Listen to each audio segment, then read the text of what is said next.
Hey guys, today we have a very nice sword.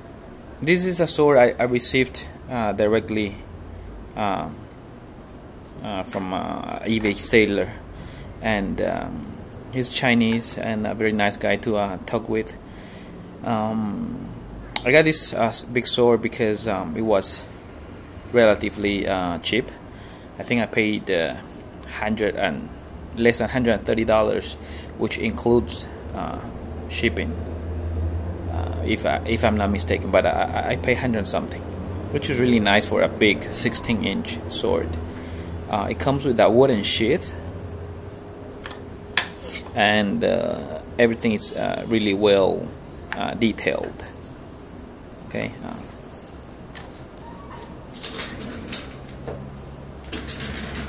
Okay. Sorry about doing this the video in this format because it will not fit on my table. Okay. The Japanese sword are a very how to say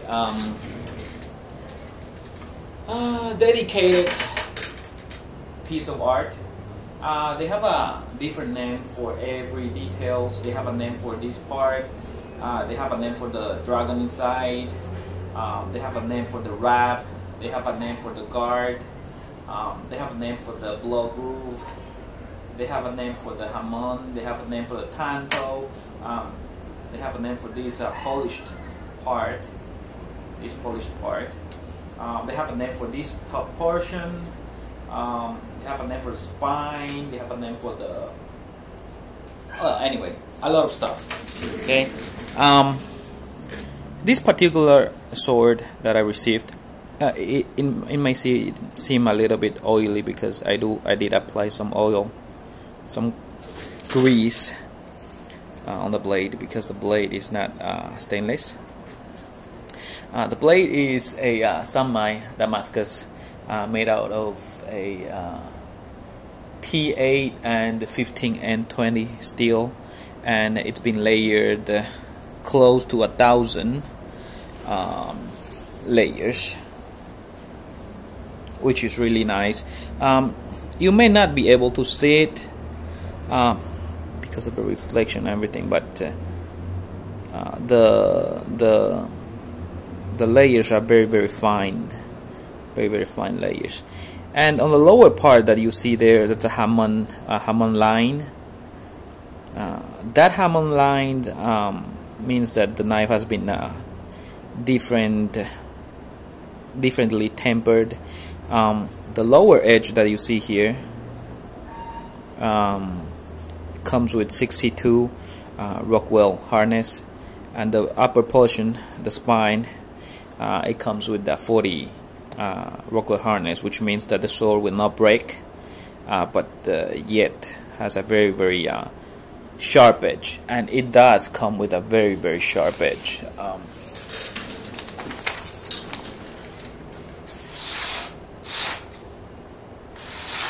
That's very sharp for a sword. I mean, seriously.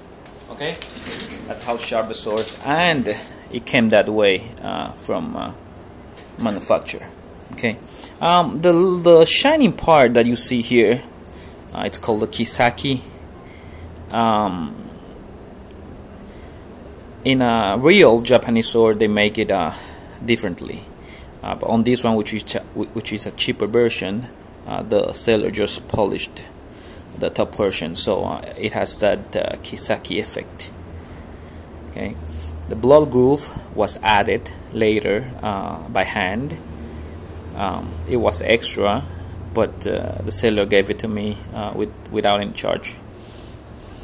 There's a small dragon or lizard inside, and there's one here.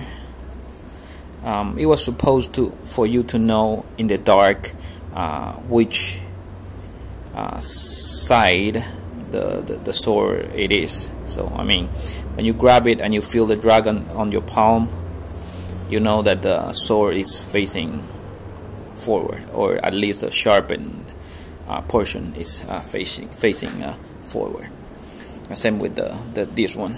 So you grab it like this, and that's a 16-inch of steel, and it is actually very not very heavy, very maneuverable. So well, I think that's about it on this one. I really like it. Some of the details and some of the material can be better. It has the stingray skin inside, but some of this can be changed. This is plastic, or maybe not. Anyway, looks like plastic. More detail there, but 400 something, I really cannot complain.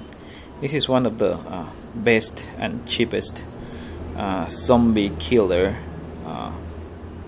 sword that you can get around. Alright,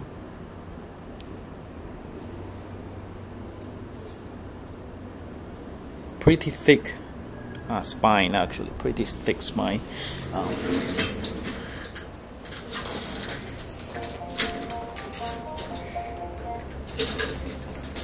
Just to make a comparison, that's my Microtech whale shark. It's more than double of the spine, so that's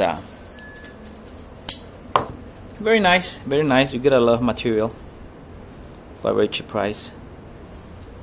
Alright, and that's about it. Ask me any questions, and sorry I didn't provide a lot of information because it's just way too complicated to say it in Japanese term and then translate it in English terms and then tells you the definition and the purpose. It'll take like 2 hours doing every little details, so you guys can go Google it. Okay, thank you for watching. Bye.